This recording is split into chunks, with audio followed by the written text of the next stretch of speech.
मंडळी, जरा विचार करा. जर देशाच्या पंतप्रधानांनी स्वतः समोर येऊन सांगितलं तुम्हाला की वर्षभर सोनं खरेदी करू नका, परदेशात फिरायला जाणं टाळा आणि पेट्रोल डिझेलचा वापर अत्यंत जपून करा, तर तुमच्या मनात पहिला प्रश्न येईल नक्कीच की देश काहीतरी खूप मोठ्या संकटात आहे.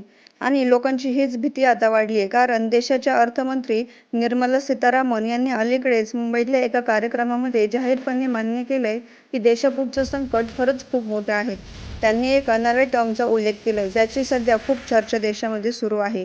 ती म्हणजे 3F क्रिसिस, म्हणजेच 3F संकट. आता खुद्द देशाच्या अर्थमंत्र्यांनीच ही गोष्ट मान्य केल्यामुळे हे संकट किती गंभीर आहे हे आपल्या लक्षात येतं. पण हा विषय नेमका आहे काय? देशापुढच्या आर्थिक संकटाबाबत निर्मला सीतारामन नेमकं काय म्हणाल्या? त्यांनी उल्लेख केलेलं हे 3F संकट म्हणजे नक्की काय? हेच आपण आजच्या व्हिडिओमध्ये अगदी सविस्तर जाणून घेणार आहोत. तर सगळ्यात आधी एक गोष्ट स्पष्ट करते की ज्यामुळे तुम्हाला थोडासा दिलासा मिळेल. अर्थमंत्री निर्मला सीतारामन यांनी सांगितलं आहे, हे संकट भारताने स्वतः निर्माण केलेलं नाही. हे एक ग्लोबल म्हणजेच आंतरराष्ट्रीय परिस्थितीमुळे निर्माण झालेलं संकट आहे. याचं मुख्य कारण म्हणजे पश्चिम आशिया म्हणजेच आखाती देशांमध्ये सध्या सुरू असलेली युद्धजन्य परिस्थिती. इस्रायल, इराण आणि आखाती देशांमधील तणावांमुळे आंतरराष्ट्रीय व्यापाराचे मार्ग विस्कळीत झाले आहे. समुद्रातून प्रवास करणाऱ्या मालवाहू जहाजांवर हल्ले होत असल्यामुळे कंपन्यांच्या लांबच्या मार्गाने माल आणावा लागत आहे. यामुळे जहाजांचं भाडं वाढले, मालाचा विमा महाग झालाय, वस्तू वेळेवर पोचत नाही आणि याचमुळे 3 गोष्टींची मोठी टंचाई निर्माण झाली आहे, ज्याला अर्थमंत्र्यांनी 3F संकट म्हटले. चला तर मग आता 3Fच्या सोप्या भाषेमध्ये पाहूया. तर यातलं पहिलं 3F म्हणजे फ्युएल, म्हणजेच इंधन किंवा कच्चं तेल. भारताची लोकसंख्या जगात सर्वाधिक आहे. आपल्या देशात दररोज करोडो गाड्या चालतात, मोठमोठ्या फॅक्टऱ्या चालतात. पण तुम्हाला माहीत आहे का, आपल्या भारताचं गरजेपेक्षा तब्बल 85% कच्चे तेल आपण परदेशातून आयात करतो. जेव्हा आखाती देशांमध्ये युद्ध होतं तेव्हा कच्च्या तेलाच्या किमती आंतरराष्ट्रीय बाजारामध्ये वेगाने वाढतात. तेल महाग झालं की देशामध्ये पेट्रोल, डिझेलसुद्धा महाग होतं, वाहतूक खर्च वाढतो आणि पर्यायाने बाजारातील प्रत्येक गोष्ट महाग होते.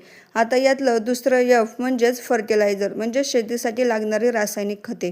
भारत हा शेतीप्रधान देश आहे. आपल्या शेतकऱ्यांना चांगल्या पिकासाठी युरिया आणि DAP यांसारख्या खतांची गरज असते. पण ही खते बनवण्यासाठी लागणारा कच्चा माल आपण रशिया आणि आखाती देशांकडून आयात करतो. यामुळे युद्धाच्या संकटामुळे जगामध्ये या किमती खूप वाढल्या आहेत आणि ही खतं जर सरकारने महाग विकली तर शेतकरी खूप अडचणीत येईल. म्हणून सरकार स्वतः तोटा सहन करून शेतकऱ्यांना स्वस्त दरामध्ये खते देत आहे, ज्याला खत सबसिडी असे म्हटले जाते. खतं जितकी महाग होतील तितका सरकारवर अधिक बोजा वाढतो. आता येऊया सर्वात महत्त्वाच्या तिसऱ्या Fकडे, जे आहे फॉरेन एक्सचेंज, म्हणजेच विदेशी चलन किंवा डॉलर. आंतरराष्ट्रीय बाजारामध्ये जेव्हा आपल्याला पेट्रोल किंवा खतं खरेदी करायची असतात तेव्हा तिथे आपण भारतीय रुपया देऊ शकत नाही. तिथे आपल्याला अमेरिकन डॉलरमध्येच पेमेंट करावं लागतं. देशाकडे जितके जास्त डॉलर असेल तितकी आपली अर्थव्यवस्था सुरक्षित असते. सध्या इंधन आणि खतं इतकी महाग आहेत की त्यामुळे भारताचे डॉलर वेगाने परदेशामध्ये खर्च होत आहे, ज्यामुळे डॉलर मजबूत होतोय आणि आपला रुपया कमजोर होत आहे.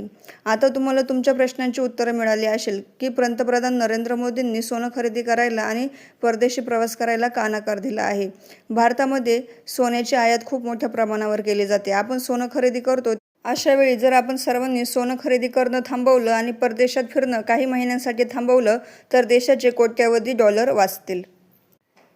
अर्थमंत्र्यांनी या संकटाची कबुली दिली असली तरी देशवासियांना त्यांनी एक मोठा दिलासाही दिला आहे. त्यांनी स्पष्ट केलं आहे, भारताची घरेलू अर्थव्यवस्था अजूनही अत्यंत स्थिर आणि मजबूत आहे. सर्वात महत्त्वाची गोष्ट, भारताने अशा जागतिक धक्क्यांपासून स्वतःला सावरण्यासाठी आधीच 1,00,000 कोटी रुपयांपेक्षा जास्त निधीचा आर्थिक स्थिरता फंड तयार करून ठेवलेला आहे. त्यामुळे जागतिक परिस्थिती किती बिघडली तरी देशाची अर्थव्यवस्था कोलमडणार नाही याची पूर्णपणे सरकारने तयारी आधीच केली आहे.